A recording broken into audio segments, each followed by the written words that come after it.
Hello friends, welcome back to my channel. তো বন্ধুরা, এখন আমরা কথা বলবো আরও একটা এক্সক্লুসিভ আপডেট নিয়ে। এবারে দুর্গাপুজোর যে কটা ছবি মুক্তি পেতে চলেছে আর কি, বড় ছবি, যার মধ্যে রঘু ডাকাত, দেবী চৌধুরানী এবং রক্তবীজ 2 রয়েছে, এই প্রত্যেকটা ছবির রান টাইম নিয়ে আমরা এখন কথা বলবো। এই ছবিগুলো রান টাইম কত হলো এবং এই রান টাইমগুলো কেমন হলো, কতটা যাবে আর কি গল্পের সাথে, কতটা ওয়ার্ক করতে পারে, আমরা সেটা নিয়েই কথা বলবো আর কি এই ভিডিওতে। দেখো, প্রথমত এটা নিঃসন্দেহে বলা যায় যে এবারে দুর্গাপুজোটা কিন্তু ইয়াদগার হতে চলেছে, বাংলা ছবির জন্য গুরুত্বপূর্ণ হতে চলেছে।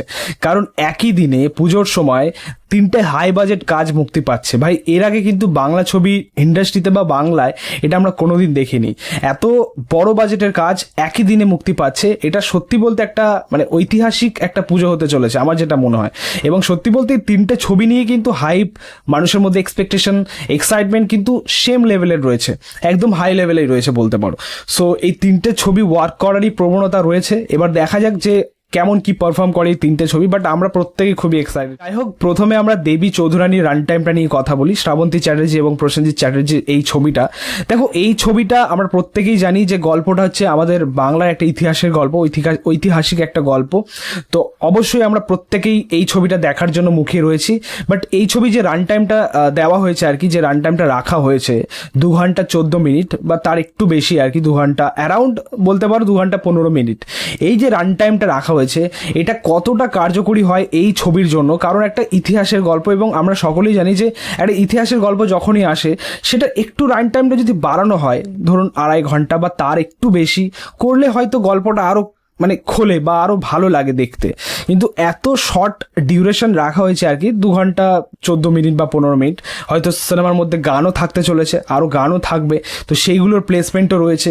তো গল্পটা কতক্ষণ পাবো সেটাই হচ্ছে দেখা। সত্যি বলতে যখনই ইতিহাসের কোনো গল্প আসে, হ্যাঁ, তখনই কিন্তু সেখানে স্ট্যাবলিশমেন্টটা খুব প্রয়োজন, মানে ভালোভাবে হওয়াটা খুবই প্রয়োজন, এবং এতগুলো ক্যারেক্টারকে শো অফ করতে হবে তাদেরকে।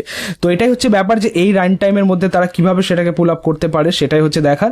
বাট অবশ্যই ছবিটা নিয়ে আমরা কিন্তু এক্সাইটেড এবং গল্পটা নিয়েও আমরা দেখার জন্য এক্সাইটেড। তো দেখা যাক আলটিমেটলি এই ছবিটা কেমন ওয়ার্ক করে এই রান টাইমের মধ্যে। তো যাই হোক, এবার আমরা কথা বলি রক্তবীজ 2 এর রান টাইমটা নিয়ে। দেখো, রক্তবীজ 2 এর গল্পটা যেরকম আমরা রক্তবীজ পার্ট 1 দেখেছি, তো সেখান থেকে গল্পটার মানে পার্ট 2 এর গল্পটা কিছুটা হলেও অনুমান করতে পারি। সেখান থেকে গল্পটা এক্সটেন্ড হচ্ছে আর কি, পার্ট 2 থেকে, পার্ট 1 থেকে গল্পটা এক্সটেন্ড হচ্ছে আর কি। তো সেই জায়গায় আমার যেটা মনে হয় যে এই 2 ঘন্টা 31 মিনিট মতো রান টাইম রাখা হয়েছে আর কি রক্তবীজ 2 এর, একদম পারফেক্ট রাখা হয়েছে। এবার দেখা যাক সেটা কতটা ওয়ার্ক করে। এই ছবির মধ্যেও কিন্তু মাল্টি স্টার কাস্ট রয়েছে, অনেকগুলো ক্যারেক্টার রয়েছে, সেগুলোকে কিভাবে প্রেজেন্ট করে, কিভাবে ইউজ করে। তারপর এই ছবির মধ্যে কিছু গানও রয়েছে, সেগুলোর প্লেসমেন্ট কেমন হয়, সেই গানগুলো পুরো ডিউরেশন আমরা ছবির মধ্যে পাবো কিনা, নাকি গল্পের সাথে সাথে এগোবে, সেটাও দেখার। তো ওভারঅল যে রান টাইমটা দেওয়া হয়েছে আর কি রক্তবীজ 2 আমার মনে হয় বেস্ট হয়েছে এটা। আমার মনে হয় দর্শককে এঙ্গেজ করতে পারবে। এবার তাদের উপর যে গল্পটা তারা কিভাবে সাজায়, কিভাবে প্রেজেন্ট করে আর কি সিনেমার পর্দায়, সেটা হচ্ছে দেখা। সো এবার আমরা কথা বলি রঘু ডাকাতের রান টাইমটা নিয়ে। রঘু ডাকাতের যে রান টাইমটা রাখা হয়েছে একদম পারফেক্ট আমার যেটা মনে হয়, 2 ঘন্টা 32 মতো রাখা হয়েছে আর কি এই ছবির রান টাইম, যেটা একদম পারফেক্ট। এবং আমি আগেও বললাম যে ইতিহাসের গল্প যখনই আসবে, সেটার একটা স্ট্যাবলিশমেন্ট দরকার, এবং সেখানে যেহেতু অনেকগুলো ক্যারেক্টার রয়েছে, সেগুলোকে সাজানো, সেগুলো প্লেসমেন্ট দেওয়া, সেগুলোকে স্ক্রিন টাইম দেওয়া, এখানে কিন্তু অনেক সময় লাগে। পাশাপাশি গানও থাকে ছবির মধ্যে। তো এটাই হচ্ছে দেখা। এবং রঘু ডাকাতের মতো একটা গল্প, রঘু ডাকাত একটা বিশাল গল্প আর কি, তো সেটাকে আমার মনে হয় এই রান টাইমটা খুব ভালোই যাবে, 2-2.5 ঘন্টা যদি হয়, তো এই রান টাইমটা খুব ভালোই ওয়ার্ক করবে।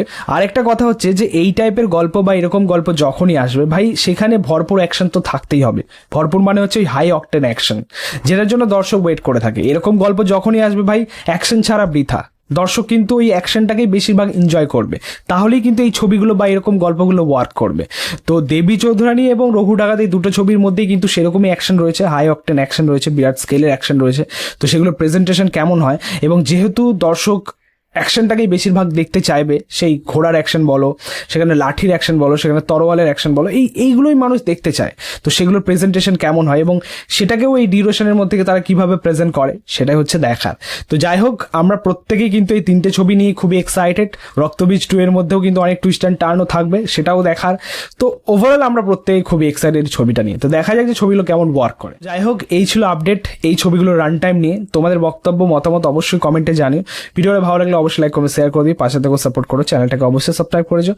পাশে থাকা বেল আইকন প্রেস করে দিও পরবর্তী ভিডিও আপলোড করছি। Thank you, tata.